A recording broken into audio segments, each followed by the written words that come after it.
საქართველო ევროკავშირის მიერ ირანის წინააღმდეგ მიღებულ სანქციებს არ შეუერთდა. დამატებითი შეზღუდვები გაერთიანებამ 24 ივლისს განაახლა. რას მოიცავს სანქციები? დეტალები ევროკავშირის უმაღლესმა წარმომადგენელმა კაია კალასმა განმარტა. ცვლილებები სამ ძირითად მიმართულებას ეხება. ირანის წინააღმდეგ მოქმედი სანქციებისიდან 3 ფიზიკური პირი ამოიღეს, ხოლო 1 ორგანიზაციის მონაცემები განაახლეს. სხვა არსებული შეზღუდვები უცვლელი დარჩა. ევროკავშირმა მოქმედი სანქციები გაახანგრძლივა. ამასთან სიიდან 4 ფიზიკური პირი ამოიღეს. საუბარია ირანის მიერ უკრაინის წინააღმდეგ რუსეთის აგრესიული ომის, ასევე ახლო აღმოსავლეთისა და წითელი ზღვის რეგიონში მოქმედი შეიარაღებული ჯგუფებისა და სუბიექტების სამხედრო მხარდაჭერაზე.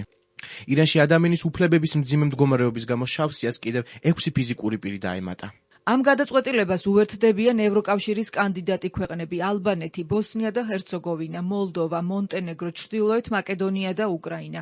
ასევე ევროპის ეკონომიკური ზონის წევრი ქვეყნები ისლანდია, ლიხტენშტაინი და ნორვეგია. ისინი უზრუნველყოფენ, რომ მათი ეროვნული პოლიტიკა შეესაბამებოდეს ამ გადაწყვეტილებას. კაია კალასის განცხადებაში ასევე წერია, რომ ევროკავშირი მიესალმება იმ პარტნიორების მხარდაჭერას, რომლებიც მიუერთდნენ სანქციებს.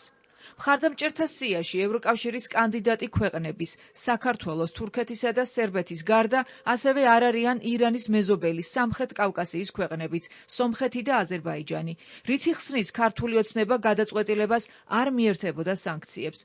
მმართველ გუნდში განმარტავენ, რომ ეს საქართველოს ინტერესებში არ შედის. ოპოზიციის შეფასებით კი ქართული ოცნების მიერ მიღებული არაერთი გადაწყვეტილება ნათლად აჩვენებს, თუ სად დგას ამ ცივილიზაციურ დაპირისპირებაში მმართველი გუნდი.